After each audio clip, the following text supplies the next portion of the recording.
Hi friends, welcome back to Sarbath kid channel. நான் கார்த்திகா முத்து. Deepavali season வந்தாச்சுங்க. இன்னைக்கு எங்க வீட்ல ஒரு சூப்பரான பாதுஷா தாங்க செய்ய போறோம். பேக்கரி ஸ்டைல எப்படி பாதுஷா வீட்லயே செமையா பண்றதுன்னு பார்க்கலாங்க. டேஸ்ட் ரொம்ப சூப்பரா இருக்குங்க. இந்த பாதுஷா ரெசிபியை பண்றதுக்கு முன்னாடி நம்ம சேனலை மறக்காம சப்ஸ்கிரைப் பண்ணி சப்போர்ட் பண்ணிக்கோங்க. தீபாவளி ஸ்வீட் ரெசிபிஸ்ல இன்னைக்கு பாதுஷா ரெசிபி எப்படி பண்றதுன்னு பார்க்கலாம். பாதுஷா பண்றதுக்கு நான் இன்னைக்கு ஒரு மிக்சிங் பவுல் எடுத்திருக்கேங்க. அதுல 1 கப் அளவுக்கு மைதா சேர்த்துக்கிறேன்.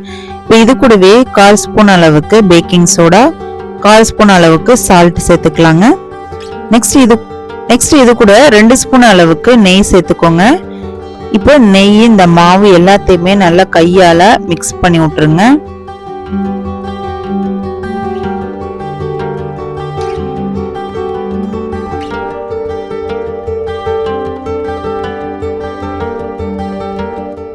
இப்போ தண்ணி எதுவும் ஊத்தாம இந்த மாவை இந்த மாதிரி நல்லா இந்த ஹோல்ட் பண்ணுனீங்க அப்படின்னா உங்களுக்கு ஒரு பிடிக்கிறதுக்கு ஒரு பிடிமானம் கிடைக்குங்க. ஸோ இதுதான் கரெக்டான ஸ்டேஜ். இந்த ஸ்டேஜ்ல கொஞ்சம் கொஞ்சமா தண்ணி ஊற்றி பூரி மாவு பிசைகிற மாதிரி பிசைஞ்சுக்கலாங்க. இப்போ நமக்கு மாவு சூப்பரா ரெடி ஆயிட்டுங்க. இப்போ இந்த மாவு பாத்தீங்க அப்படின்னா உள்ளுக்குள்ள இந்த மாதிரி லேயரா உங்களுக்கு ஃபார்ம் ஆகி இருக்கணும். இதுதான் கரெக்டான கன்சிஸ்டன்சி. இந்த மாதிரி இருக்கான்னு செக் பண்ணிக்கோங்க. இந்த மாதிரி இருந்தா மட்டும் தான் பாதுஷா நல்லா சாஃப்டா ஜீரால ஊறி வரும். இப்போ இந்த மாவு ஒரு 1/2 hour ஊற விட்டுடலாங்க. நெக்ஸ்ட் அடுப்பை பற்ற வச்சு ஒரு கடாய் வச்சுக்கோங்க. நம்ம ஜீனி பாவுக்கு ரெடி பண்ணிக்கணும்.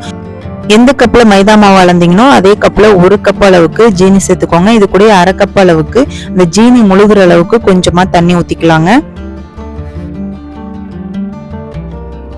இப்போ இந்த ஜீனி பாகு நல்லா கரைய ஆரம்பிக்குதுங்க. இந்த ஸ்டேஜ்ல 2 ஏலக்காவை நல்லா நசுக்கி போட்டுக்கோங்க.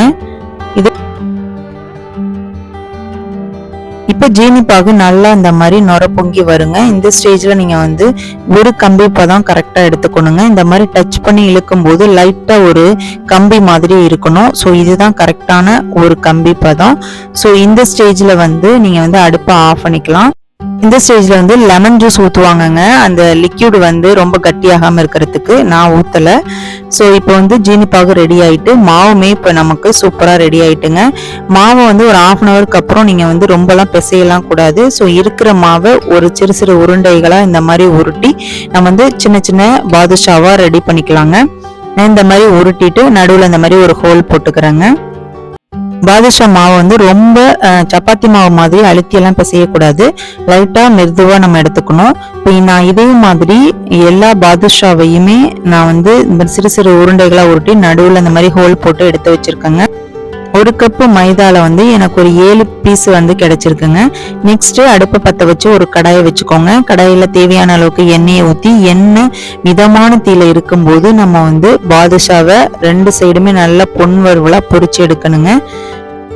அடுப்பை மிதமான தீயில வச்சுதாங்க நம்ம இந்த பாதுஷா ரெடி பண்ணணும். நீங்க ரொம்ப வேகமா வச்சிட்டீங்க அப்படின்னா வெளியில நல்லா கலர் கொடுத்துரும், உள்ளுக்குள்ள வேகாது. ஸோ மிதமான தீயில 2 சைடுமே நல்லா ஒரு கோல்டன் கலர் வர்ற வரைக்குமே நல்லா வேக வச்சு எடுத்துக்கலாங்க. இப்போ பாத்தீங்க அப்படின்னா நல்லா கோல்டன் கலர்ல சூப்பரா வெந்துருச்சு. நம்ம அப்படியே எண்ணெயில எடுத்துட்டு நம்ம இந்த ஜீரால போட்டுக்கலாங்க. போட்டுட்டு எல்லா சைடுமே அந்த சுகர் சிரப்பு படுற மாதிரி நல்லா மிக்ஸ் பண்ணி விட்டுருங்க. நான் இதே போல இன்னொரு செட்டையுமே எடுத்து நல்லா வேக வச்சு எடுத்து அதே ஜீரால போட்டுக்கிறேங்க. 1/2 மணி நேரம் நல்லா ஊற வச்சு எடுத்தீங்க அப்படின்னா ஒரு சூப்பரான பாதுஷா செமையா ரெடி ஆயிட்டுங்க. டெக்கரேஷனுக்காக நான் மேல கொஞ்சம் நட்ஸ் வச்சிருக்கேங்க. அவ்வளவுதாங்க. இன்னைக்கு அருமையான தீபாவளி ஸ்வீட் ரெசிபியில பாதுஷா ரெசிபி செமையா பண்ணியிருக்கோங்க. இது பேக்கரி ஸ்டைல்ல டேஸ்ட் அப்படியே இருக்கும். அந்த உள்ளுக்குள்ள அந்த பாதுஷா ஓபன் பண்ணி பாத்தீங்க அப்படின்னா அந்த ஜீராவோட நல்லா ஒரு உறிஞ்சி போய் செமையா இருக்கும். இது சாப்பிடும்போது டேஸ்ட் அருமையா இருக்கும். கண்டிப்பா ஒரு டைம் நீங்களுமே நான் சொன்ன அளவுகளோட ட்ரை பண்ணுங்க.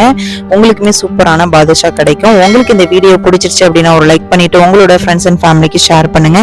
நாளைக்கு ஒரு சூப்பரான ரெசிபியோட நான் உங்களை மீட் பண்றேன். தேங்க்யூ ஃபார் வாட்சிங்.